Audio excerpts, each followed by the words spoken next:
할렐루야. 주님의 평강이 우리 성도님들에게 가득하기를 축복합니다. 사랑하는 성도 여러분, 하나님은 우리를 대산교회로 인도해 주시고 대산교회에서 한 공동체로 만나게 해 주셨습니다. 그래서 우리는 함께 예배를 드리고 하나님을 경험하고 또 하나님 앞에서 그렇게 하나님 백성답게 살려고 우리는 우리 한 공동체로서 그렇게 노력하며 살아가지요. 전혀 서로가 알지 못하다가 이렇게 한 공동체로 모였고 그리스도의 몸된 교회를 이루게 되었습니다. 서로 다른 모습으로 살다가 한 공동체를 이루었으니 참 어려움이 많을 수밖에 없는 거예요. 좋을 때도 있지만 관계의 어려움을 겪기도 하고 이러는 것이 우리들의 솔직한 모습입니다. 서로 다른 생각, 다른 환경, 다른 어떤 모습 속에서 살다가 그렇게 모였는데 어떻게 한 번에 하나가 될 수 있겠습니까? 서로가 다른 모습으로 이야기하다 보면, 다른 생각으로 이야기하다 보면, 다른 방식으로 이야기를 하다 보면 상처를 받을 수밖에 없는 것이 우리의 솔직한 모습이다라는 거예요. 그래서 어찌 보면 우리 공동체 안에 그런 어떤 일들이 일어나기 때문에 상호간에 지켜야 될 기본 원칙들이 필요할 것 같아요. 근데 성경에 보니까 그런 원칙이 있다라는 것을 우리에게 항상 하나님은 말씀해 주십니다. 오늘 말씀에도 그런 말씀이 나와요. 베드로 사도가 교회 공동체 안에 구성원들이 지켜야 될 가장 기본적인 원칙 5가지를 오늘 말씀에서 이야기를 하는데, 오늘 우리가 그 5가지 중에 2가지를 한번 살펴보면서 우리 공동체에서 잘 되고 있는 것은 뭔가, 그리고 또 우리 공동체에서 부족한 것은 뭔가, 만약에 부족한 것이 있다면 우리가 하나님 앞에서 그것을 인정하고 또 기도하면서 더 아름다운 공동체로서 하나님 앞에 회복되어지는 그런 귀한 시간 될 수 있기를 축복합니다. 첫 번째 기본 원칙은요, 마음을 같이 해야 된다입니다. 뭘 같이 해야 된다고요? 마음을 같이 해야 된다. 우리 8절 말씀 한번 읽어주시겠습니까? 8절 한번 더 읽어주세요. 시작. 마지막으로 말하노니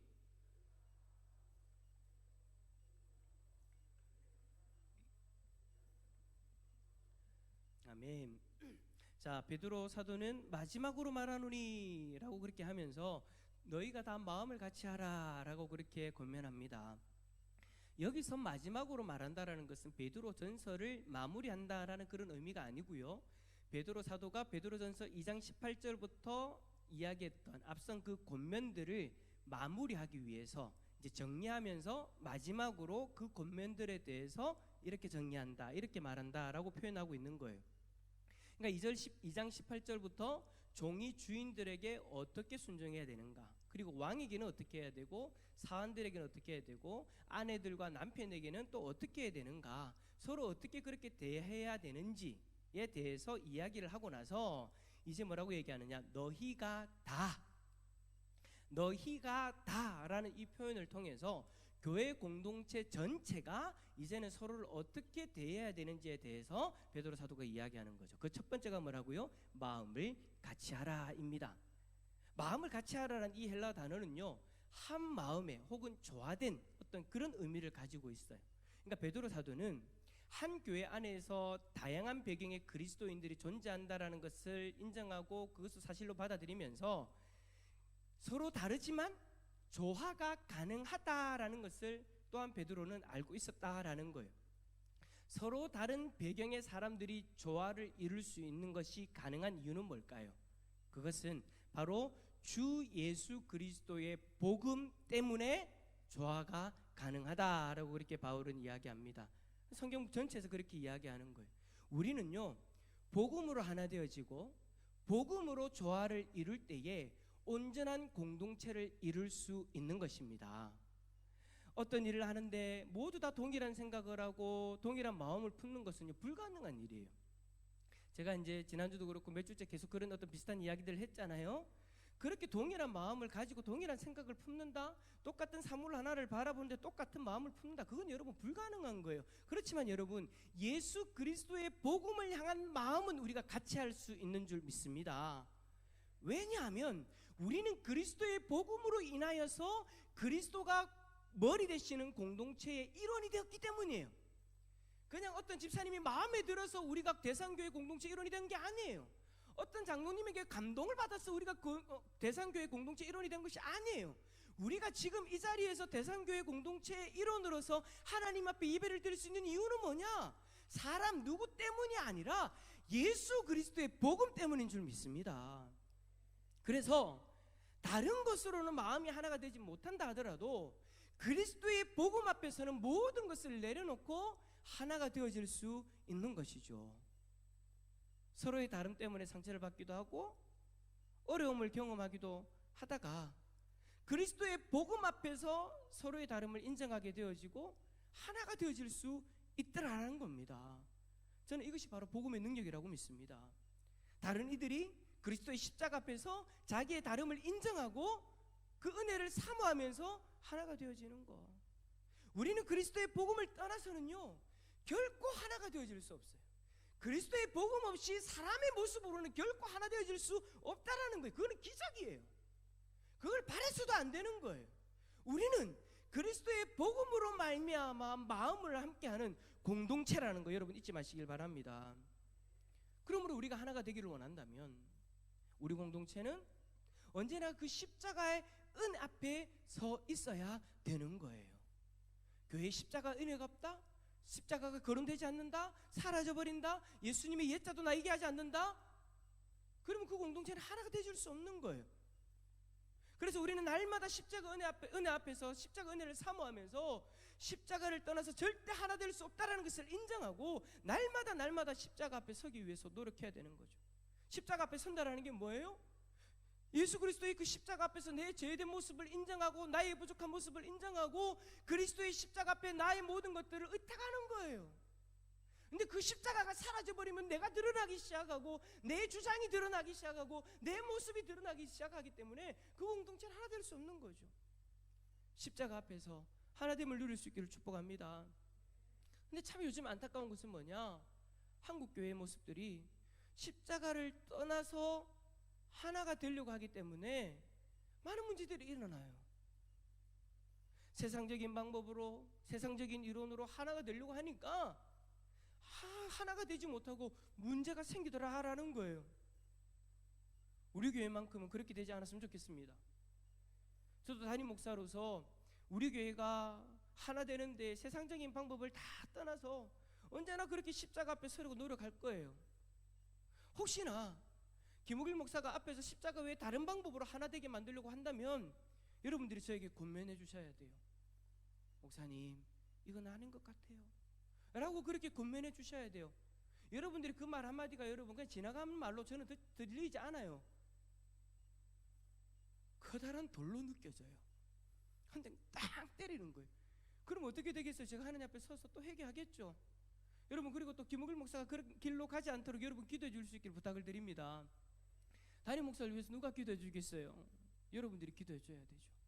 하나님, 김우길 목사가 앞에서 담임 목사로 교회를 이끌어갈 때에 날마다 십자가 앞에 서서 인도하게 해달라고, 날마다 십자가 앞에서 우리 교회를 하나로 묶어갈 수 있도록 하나님 붙들어 달라고, 하나님 그런 은혜를 누리게 해달라고 여러분 기도해 주시길 부탁을 드립니다. 목회자인 저에게는요 정말 그런 유혹이 많아요.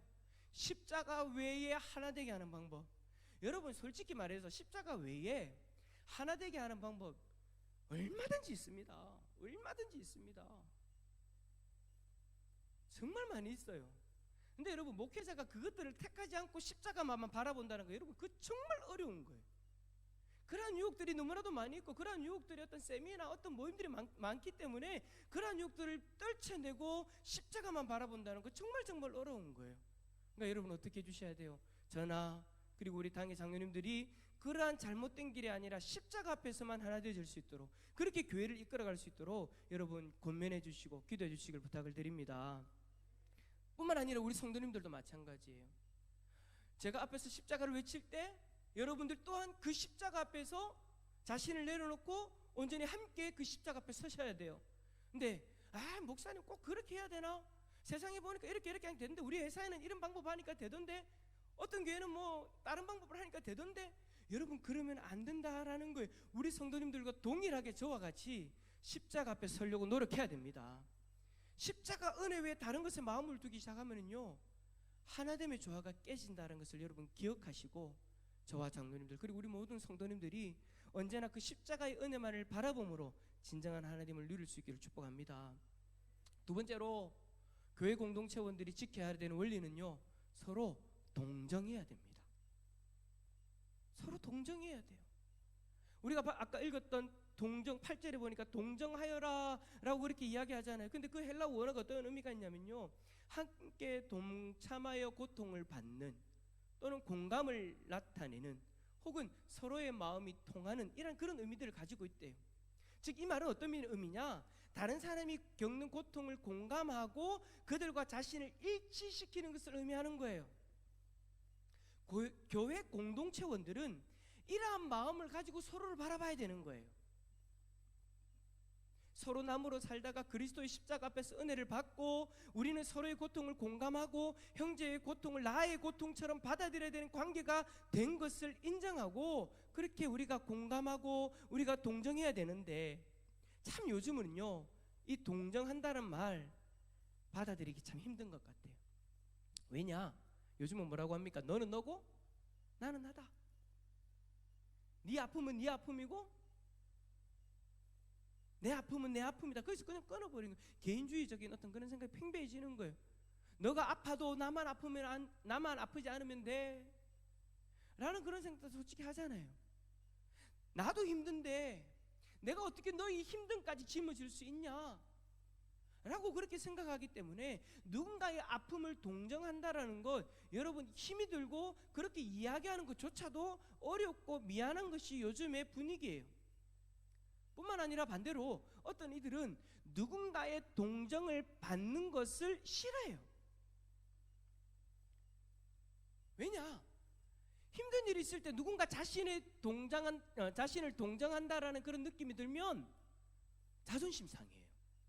왜 그런 거죠? 왜 드라마나 그런 거 보면 딱 누군가 동정할 때 너 나 동정하냐? 딱 이렇게 하잖아요.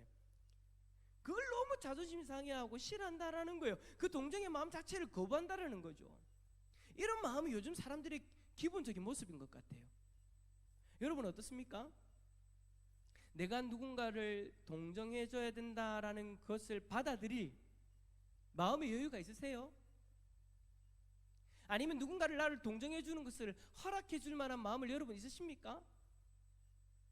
세상은 그러한데요, 성경에서는 뭐라고 하느냐, 우리가 그렇게 동정해주고 동정받아도 된다라고 얘기하니 동정받아라라고 그렇게 얘기해요. 성경은 그렇게 얘기하세요. 우리는 이미 예수 그리스도로부터 동정을 받아 이 자리에 있기 때문에 그 동정을 받은 자로서 다른 이들을 동정해줘야 된대요. 예수님이 이 땅에 계실 때 그랬잖아요. 자신을 따르는 이들을 동정해 주셨어요. 누가요? 예수님이. 그들의 육신의 고통을 가지고 예수님에게 나오셨을 때 예수님은요 그들을 동정해 주셨어요. 그들의 고통을 아파하셨고요, 자신의 고통처럼 받아들이셨어요. 그래서 그들을 불쌍히 여기셔서 그들을 고쳐주셨잖아요. 그들의 문제를 해결해 주셨잖아요.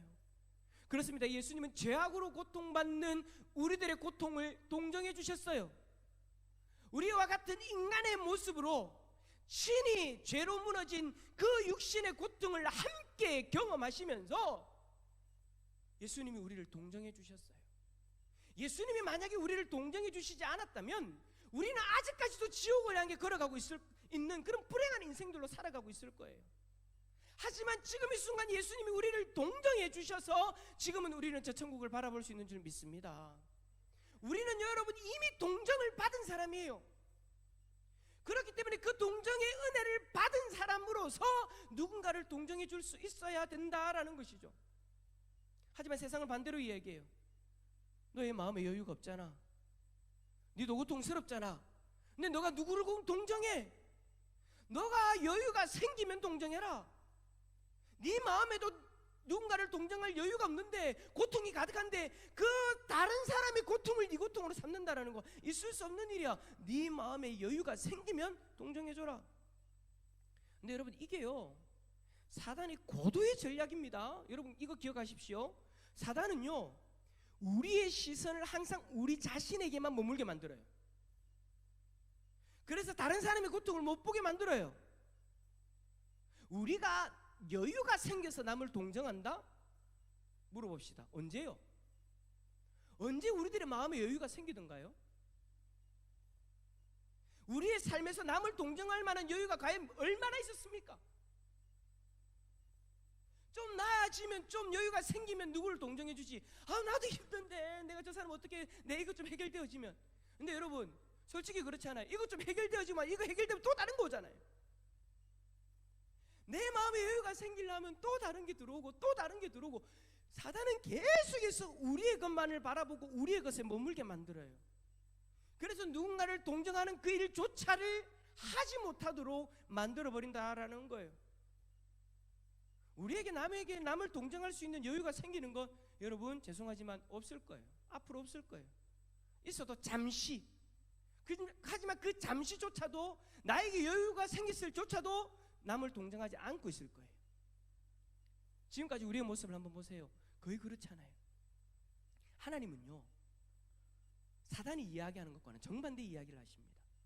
우리가 여유가 있을 때 남을 동정하라가 아니라요, 지금 당장 동정하라고 말씀하십니다. 나도 힘들고 고통스럽지만 남의 고통을 나의 고통으로 여기면서 형제 자매를 위해 기도하면서 그들의 고통을 한번 여러분 공감해 보십시오. 그러면 신기하게도요, 분명히 나에게 여유가 없었는데 누군가의 고통을 나의 고통으로 삼고 하나님 앞에 기도하기 시작하잖아요. 그러면 하나님이 그 사람의 고통을 동정할 수 있는 마음의 여유를 주세요. 희한해요. 내 안에 여유가 없음에도 불구하고 그 사람의 고통을 가지고 와서 동정하고 하나님 앞에 기도하면 하나님이 그 고통을 동정할 수 있는 마음의 여유를 그때부터 주기 시작하시더라는 거예요. 할렐루야. 나에게만 머물렀던 그 시선을 이웃을 향해서 돌리면 하나님이 여유를 주기 시작하십니다. 그게 하나님의 방법인 거예요. 왜 그러실까요? 누군가를 동정하는 그 일이 하나님이 기뻐하시는 일이니까. 하나님이 기뻐하는 일을 선택하면 그때부터 그 일을 감당할 수 있는 능력을 주시는 것이 하나님의 방법인 거예요. 사랑하는 성도 여러분, 하나님의 방법과 세상의 방법을 혼돈하지 마시길 바랍니다. 예수님은 십자가의 길을 걸어가시는 고통을 당하면서도 누군가의 고통을 도무지 자기의 고통으로 삼을 수 없는 그런 극심한 고통 속에서도 끝까지 우리를 바라보시면서 우리를 동정하신 분이십니다. 예수님은 우리에게 내가 걸어간 그 길을 너도 따라오라고 말씀하십니다. 한번 선택합시다. 나에게 여유가 없다고요? 하지만 여러분, 하나님이 기뻐하는 그 길을 선택해 보십시오. 그러면 그때부터 하나님이 여유를 주시기 시작하십니다. 내 안의 문제를 해결해 주시기를 시작하십니다. 내 안의 고통을 해결해 주시기 시작하십니다. 그게 하나님의 방법입니다. 우리 공동체 안에 고통을 당하는 이가 있습니까? 남의 집 불구경하듯이 바라보지 마시길 바랍니다. 그 고통을 함께 나누어 보십시오. 그리고 고통을 공감해 주십시오. 그것이 우리 공동체가 해야 될 동정의 모습입니다. 이 동정의 모습이 사라지면요, 교회 공동체가 삭막해지기 시작해요. 그 다음부터는 어떻게 되냐면 그냥 자신의 종교 생활을 하기 위해 형식적으로 주일날 악수만 하는 관계가 되어져 버리는 거예요. 이 모습 하나님은 원하지 않으십니다. 하나님이 기뻐하시는 공동체의 모습은 서로가 동정해 주는 모습이라는 것을 여러분 잊지 마시고 언제나 서로 동정함으로 그리스도의 사랑을 나누는 복된 공동체가 될 수 있기를 축복합니다. 말씀을 정리합니다. 오늘은 우리 공동체가 지켜야 되는 기본 원리 5가지 중에 2가지를 살펴보았습니다. 그리스도의 십자가로 하나가 되는 것과 서로 동정해 줘야 된다라는 것. 이 2가지 중에 우리에게 약한 게 뭡니까? 나에게 약한 게 뭡니까? 우리 공동체 안에서 약한 게 뭡니까? 오늘 우리가 찬양하며 기도할 때에 우리의 약함을 깨닫게 되어지는 은혜가 있기를 축복합니다. 그리고 그 약함을 붙들고 하나님 앞에 몸부림치는 오늘 이 밤 될 수 있기를 예수 그리스도 이름으로 축원합니다. 축원합니다.